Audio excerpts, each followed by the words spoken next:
जय हिंद दोस्तों, मैं हूं आपका कानूनची भाई और आज हम बात करेंगे प्रिवेंटिव डिटेंशन लॉस की।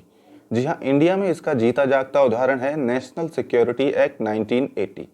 आपको याद होगा कि अमृतपाल सिंह, जो कि एक खालिस्तानी सपोर्टर है जिसको अभी अभी अरेस्ट किया गया था, उस पर भी एनएसए लगाया गया था।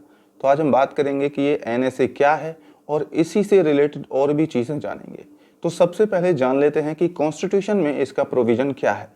तो कॉन्स्टिट्यूशन के एंट्री नंबर 9 ऑफ लिस्ट 1 में यूनियन लिस्ट में और entry 3 of list 3 of concurrent list में स्टेट के लिए और सेंटर के लिए ये प्रोविजंस किए गए हैं कि वो डिटेंशन लॉस बना सकते हैं। इसी के साथ साथ सेक्शन 151 ऑफ सीआरपीसी भी ये प्रोविजन करता है कि कोई पुलिस ऑफिसर सस्पिशन के आधार पर विदाउट वारंट भी किसी को गिरफ्तार कर सकता है किसी भी क्राइम को प्रिवेंट करने के लिए। तो दोस्तों, इससे पहले कि हम एनएसए के बारे में जानें, आइए आपको बताते हैं एक brief historical background of preventive detention loss.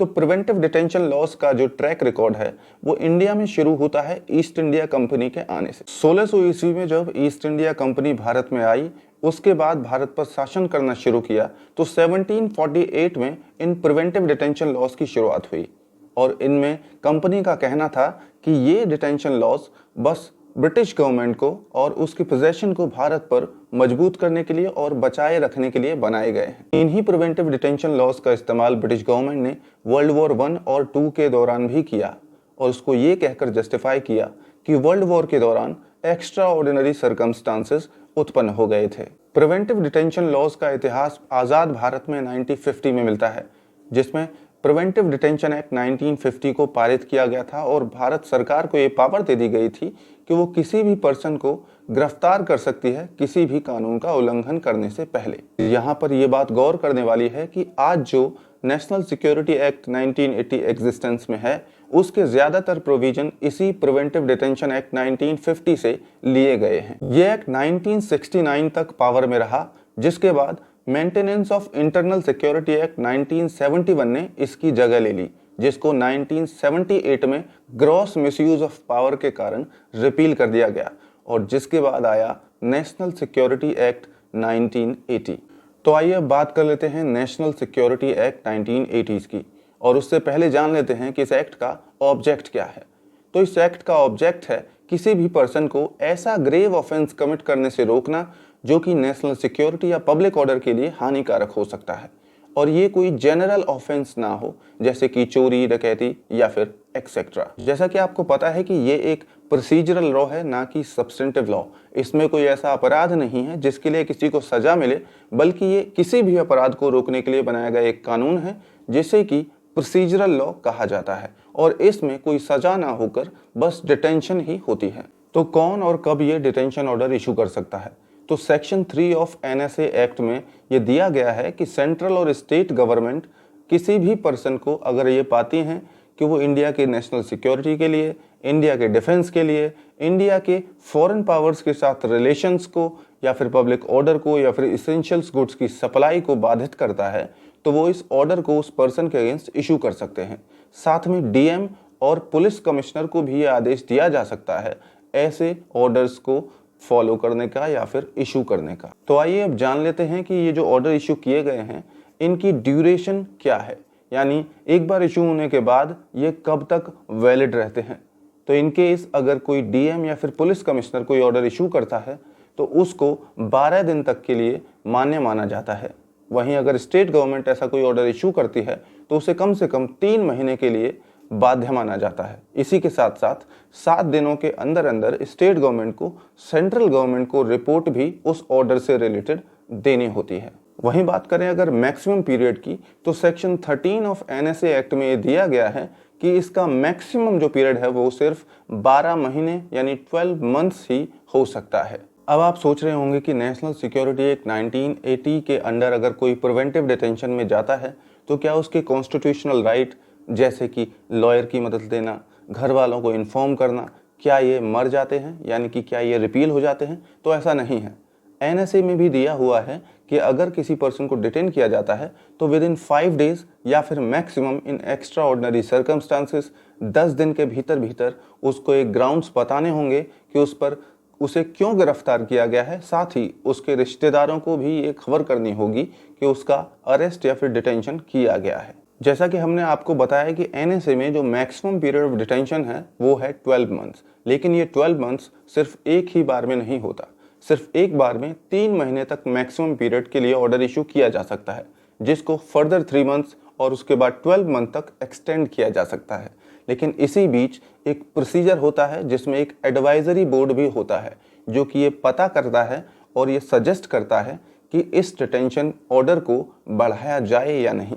तो जैसे ही किसी पर्सन को डिटेन किया जाता है, विद इन 3 मंथ्स सेंट्रल या स्टेट गवर्नमेंट को एडवाइजरी बोर्ड, जिसमें कि 3 ऐसे रिटायर्ड हाई कोर्ट के जजेस या फिर जो लोग हाई कोर्ट का जज बन सकते हैं, उनके पास इतनी योग्यता है, वो लोग होते हैं, उनके पास एक रिपोर्ट दी जाती है, जिस रिपोर्ट पर वो अपना ओपिनियन देते हैं कि जिस ग्राउंड पर ये डिटेंशन किया गया है वो वैलिड हैं या नहीं, और उस डिटेंशन को एक्सटेंड किया जा सकता है या नहीं। और जैसे ही वो अपना ओपिनियन देते हैं, अगर वो ओपिनियन पॉजिटिव में देते हैं, यानी कि वो कहते हैं कि जिन ग्राउंड्स पर डिटेंशन किया गया है दे आर वैलिड और उसे एक्सटेंड किया जा सकता है, तो गवर्नमेंट उसे एक्सटेंड कर देती है और वो मैक्सिमम 12 मंथ्स तक के लिए हो सकता है। लेकिन अगर वो ओपिनियन नेगेटिव में आता है तो गवर्नमेंट की ऑब्लिगेशन है कि वो उस ओपिनियन को मानकर उस डिटेंशन को तुरंत की तुरंत ख़त्म कर दे।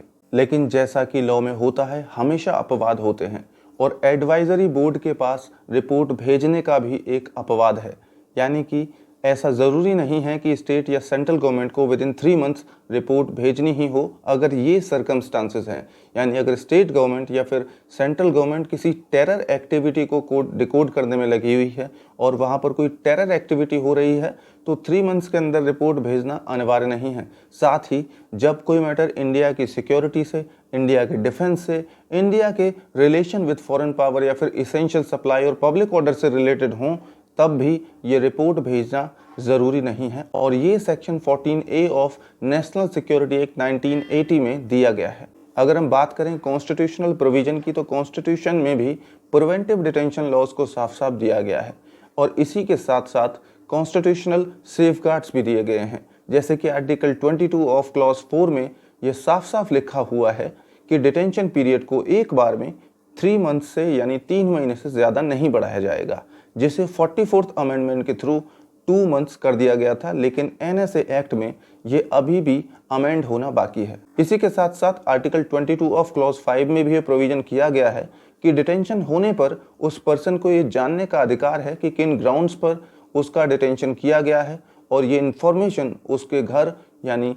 किन्स को भी दी जानी ज़रूरी है। तो आइए बात कर लेते हैं इस एक्ट की कॉन्स्टिट्यूशनल वैलिडिटी की। तो 1981 में AK Roy versus union of India में इस एक्ट की वैलिडिटी को चैलेंज किया गया, जिसमें कहा गया कि ये एक्ट ड्रैकोनियन है और एक्सेसिव पावर देता है एग्जीक्यूटिव को फंडामेंटल राइट्स कर्टेल करने की। साथ ही इसे आर्टिकल 14, 16, 19 और 21 का वायलेशन भी बताया गया।